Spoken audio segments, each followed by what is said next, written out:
Hi! Welcome to the Richard Gabili YouTube channel, and for today's tutorial, I will be teaching you on how to enable and disable rotate left item name in basic gestures voice control on iPhone X. But first, can you subscribe to this channel and don't forget to hit the subscribe button and the bell to notify you for the new updates. And let's start. Using your iPhone X, from your home screen first, go to Settings. Then in the Settings, scroll down and find the Accessibility and then Tap.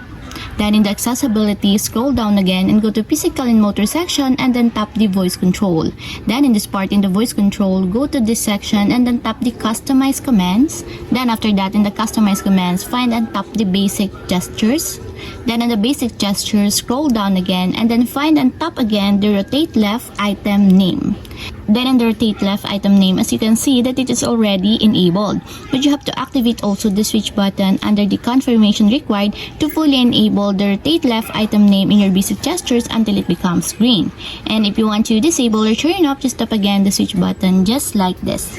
And that's it, we have successfully enabled and disabled rotate left item name in basic gestures voice control on iPhone X. If you have a question, can you comment down below and don't forget to hit the subscribe button and the bell to notify you for the new updates. And thank you for watching!